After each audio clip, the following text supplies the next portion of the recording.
Question numéro 1. Ce panneau me concerne. Oui, réponse A.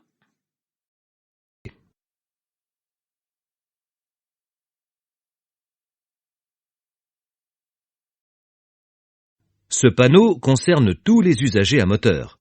Il signifie une interdiction de dépasser tous les véhicules à moteur autres que ceux à deux roues sans sidecar. Question numéro 2. Je recherche les indices principalement en A, réponse A, B, réponse B. Il est préférable de serrer à gauche, réponse C, ralentir, réponse D.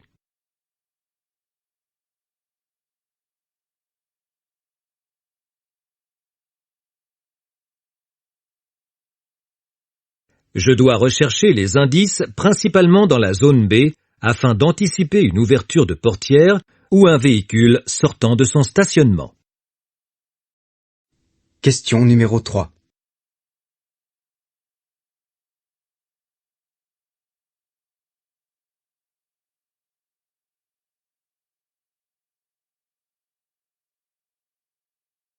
Dans un giratoire, je peux ressentir les effets de la force centrifuge. Oui, réponse A. Non, réponse B.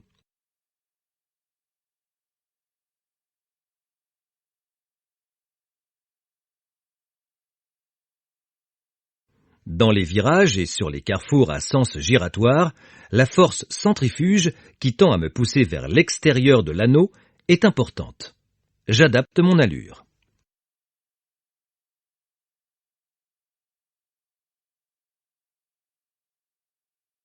Question numéro 4. Dans cette situation, pour communiquer vers l'arrière lors d'un ralentissement, j'utilise mon feu stop, réponse A. J'utilise mes feux de détresse, réponse B.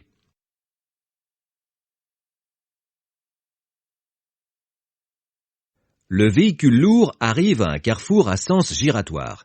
Il va donc ralentir. Comme je suis suivi d'assez près, je fais des appels de feu stop.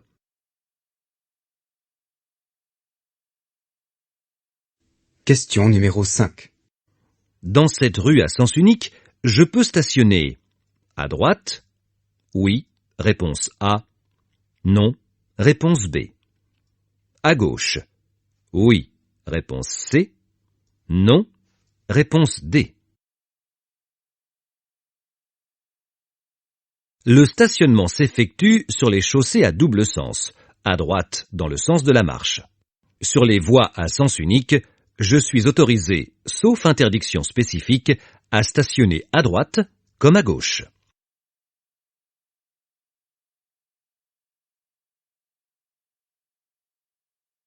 Question numéro 6. L'œil humain est capable de réagir instantanément à une différence de lumière. Oui, réponse A. Non, réponse B. Je garde en permanence l'écran teinté dans un tunnel. Oui, réponse C. Non, réponse D. L'œil humain a besoin de temps pour rétablir la vision dans des conditions de luminosité différentes. Je ne garde jamais l'écran teinté dans un tunnel. Question numéro 7. Les voyants d'alerte s'allument lorsque je mets le contact. Oui, réponse A. Non, réponse B. Cette moto est équipée d'une assistance au freinage, réponse C. À l'accélération, réponse D.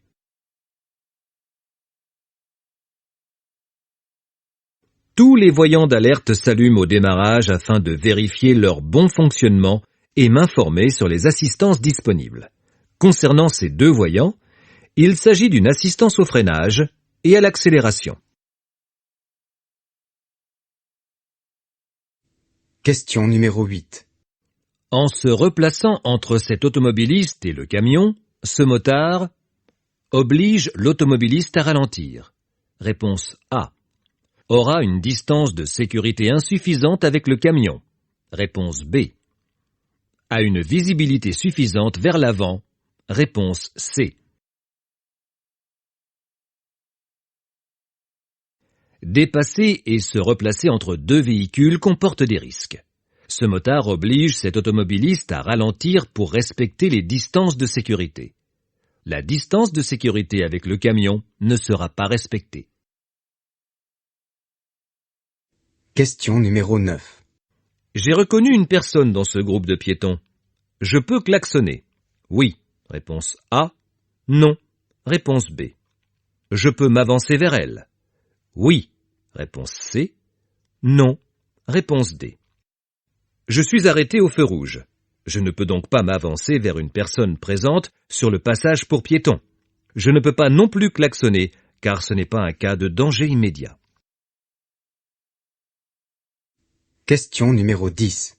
La position du motard influence le centre de gravité. Oui. Réponse A.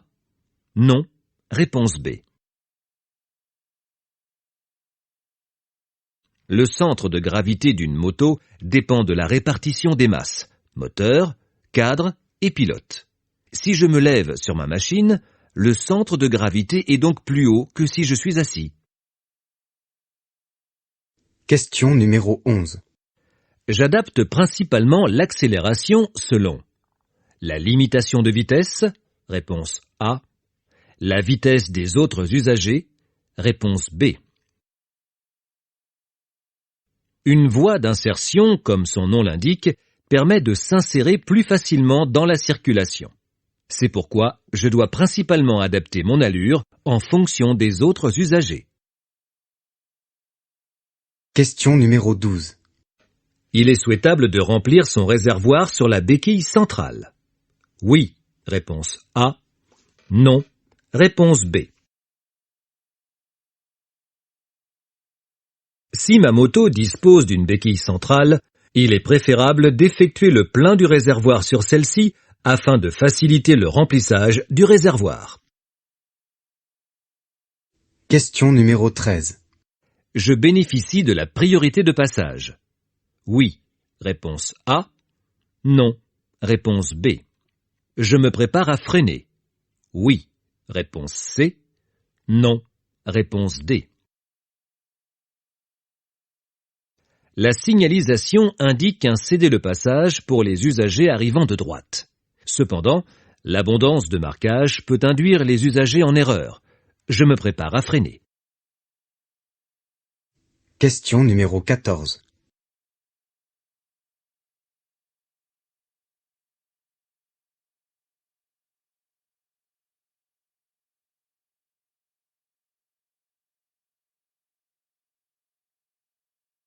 Je m'engagerai dès que le train sera passé.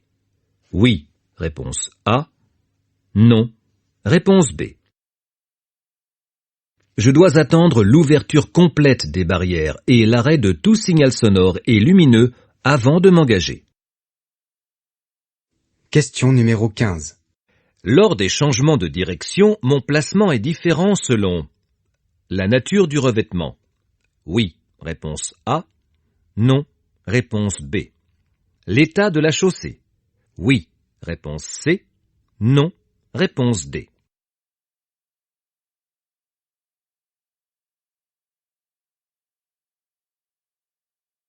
Lorsque je change de direction à moto, mon placement doit tenir compte de la nature du revêtement et de son état afin d'éviter des zones pouvant me faire déraper.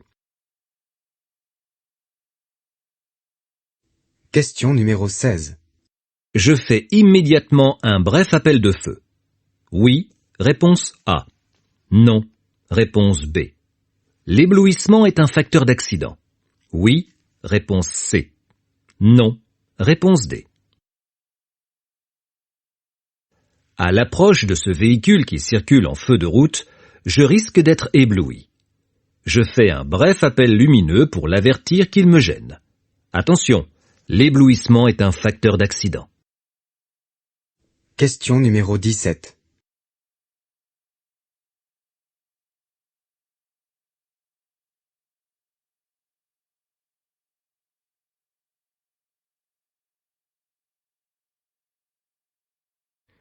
Je peux dépasser sans risque cet usager. Oui, réponse A. Non, réponse B. Je fais un appel lumineux avec les feux de route. Oui, réponse C. Non, Réponse D.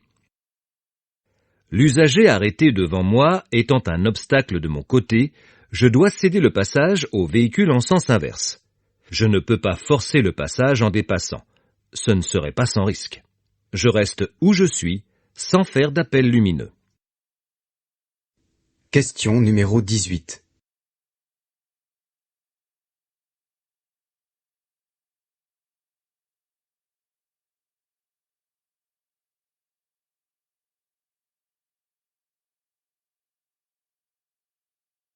Le freinage influe sur la stabilité de la moto.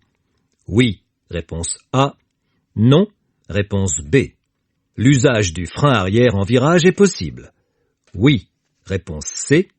Non, réponse D. Le fait de freiner modifie l'assiette de la moto et influe sur la stabilité en redressant la moto. Cette influence est plus importante avec le frein avant. Je peux donc utiliser le frein arrière en virage si besoin. Question numéro 19. Les usagers à cyclomoteur, par rapport aux automobilistes, ont une formation plus courte. Réponse A. Ont une zone d'incertitude plus large. Réponse B. Ont une vitesse maximale plus élevée. Réponse C.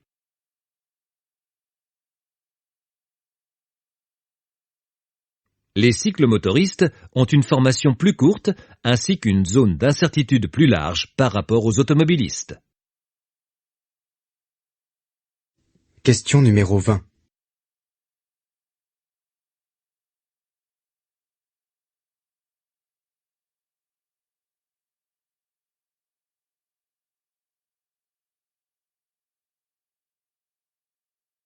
J'anticipe l'ouverture d'une seconde portière. Oui, réponse A. Non, réponse B. Je me positionne à gauche de la chaussée, réponse C. À droite de la chaussée, réponse D. Cette portière ouverte à gauche peut alerter de l'ouverture de la portière avant droite. Je ralentis sans utiliser l'avertisseur sonore, interdit sauf danger immédiat. Question numéro 21. La formation au premier secours permet de pratiquer les gestes qui sauvent. Oui, réponse A. Non, réponse B. Elle dure plusieurs semaines et coûte cher. Oui, réponse C. Non, réponse D. Les premières formations pour apprendre les gestes qui sauvent ont l'avantage d'être courtes et peu onéreuses. Question numéro 22.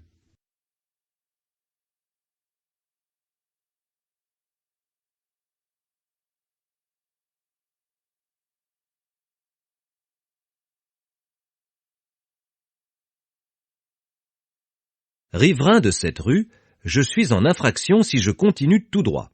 Oui, réponse A. Non, réponse B.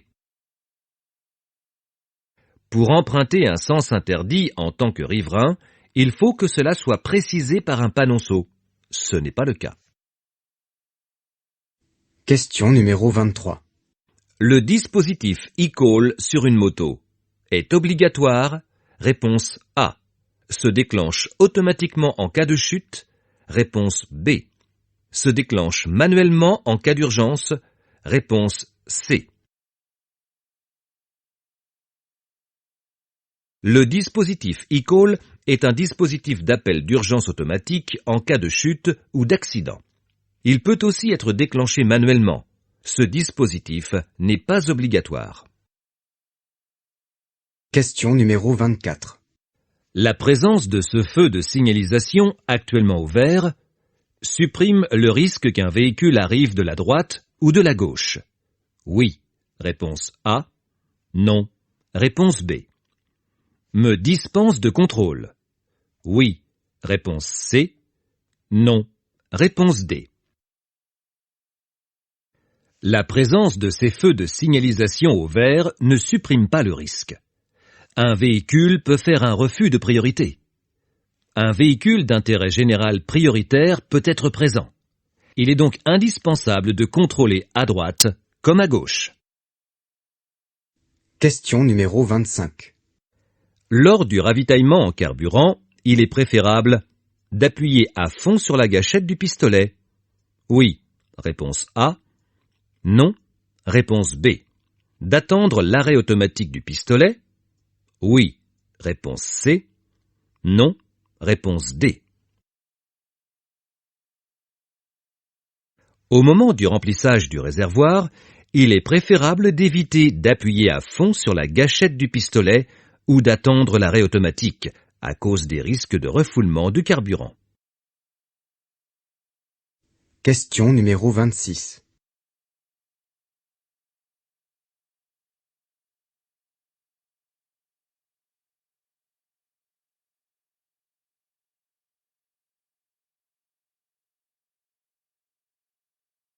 Je poursuis mon dépassement. Oui, réponse A. Non, réponse B. J'actionne le clignotant. Gauche, réponse C. Droit, réponse D. Je me suis placé sur la voie de gauche afin de dépasser un premier véhicule lourd. Je peux continuer afin de dépasser ce deuxième véhicule lourd, mais il est préférable d'actionner le clignotant gauche afin d'informer de ce second dépassement. Question numéro 27.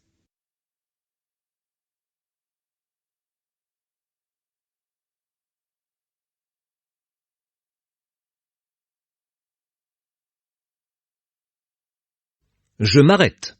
Oui, réponse A. Non, réponse B.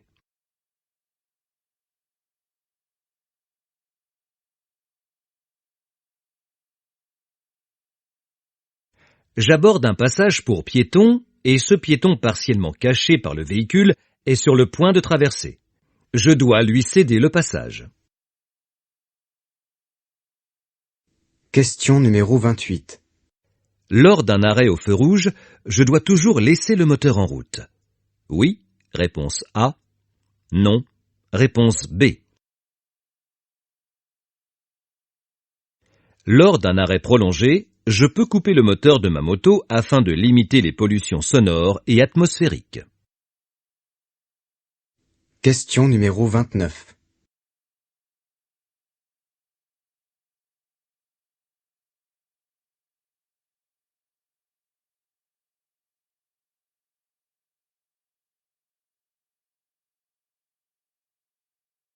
Le revêtement de la route modifie l'adhérence.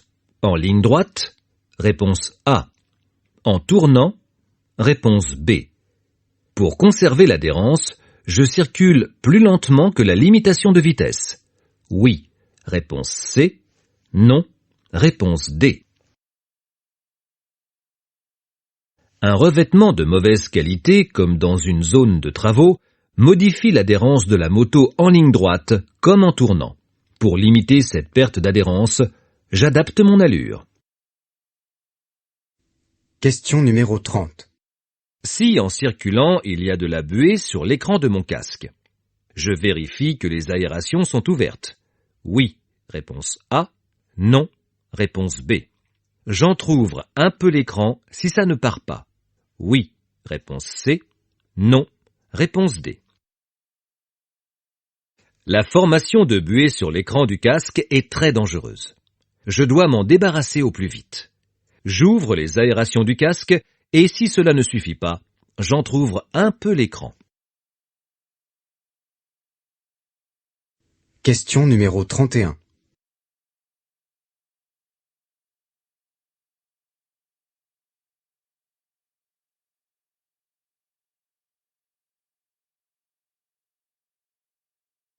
Mon changement de fil est dangereux. Oui, réponse A. Non, réponse B. Je peux apercevoir dans le rétroviseur gauche que ce véhicule circulant plus rapidement que moi était sur le point de me dépasser. Mon changement de fil est dangereux.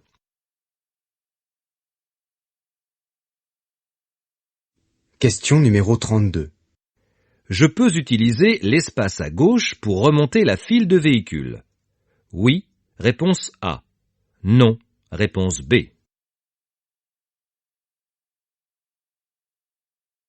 Ces piétons sur la chaussée m'imposent de ne pas m'en approcher à moins d'1 mètre. Je ne peux donc pas dépasser l'usager devant. Question numéro 33. Une moto freine plus court qu'une voiture. Oui, réponse A. Non, réponse B. Je peux réduire les distances de sécurité. Oui, réponse C. Non, réponse D.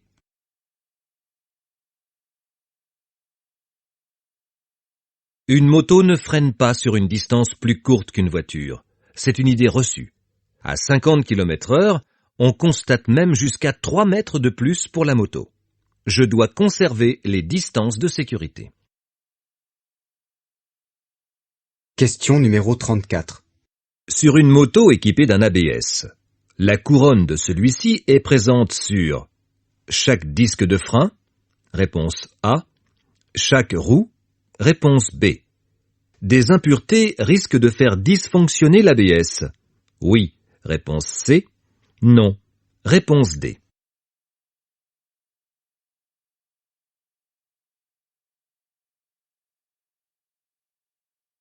Sur une moto équipée d'un ABS, la couronne de celui-ci équipe chaque roue.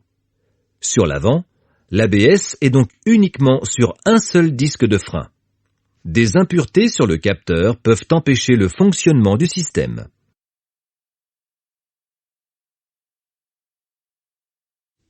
Question numéro 35. Dans cette situation, je suis dans un angle mort. Réponse A. Je dépasse par la droite. Réponse B. Je klaxonne. Réponse C. Je cède le passage. Réponse D. Cette situation présente des risques, car le conducteur du véhicule à ma gauche ne me voit pas forcément. Je suis dans un angle mort. Je dois céder le passage. Question numéro 36. L'ABS me permet de freiner sans risque dans cette situation. Oui, réponse A. Non, réponse B. L'ABS, ou anti-blocage système, ne permet pas de réduire les distances de freinage, ni un dérapage en virage, mais seulement d'éviter un blocage de roue. Je dois anticiper. Question numéro 37. Ce test permet de vérifier le taux d'alcool, réponse A. L'usage de stupéfiants, réponse B. Un résultat positif entraîne la rétention immédiate du permis. Oui, réponse C. Non, réponse D. Ce test permet aux forces de l'ordre de contrôler l'usage de stupéfiants. Dans le cas d'un contrôle positif, je risque une rétention immédiate du permis de conduire. Question numéro 38. Circuler avec une fausse plaque d'immatriculation est un délit, réponse A. Passible d'une peine de prison, réponse B. Cette infraction entraîne un retrait de 4 points, réponse C. De 6 points, réponse D. Circuler avec une fausse plaque d'immatriculation est un délit passible d'une peine d'emprisonnement et d'un retrait de 6 points sur le permis de conduire. Question numéro 39. Je suis bien placé. Oui, réponse A. Non, réponse B.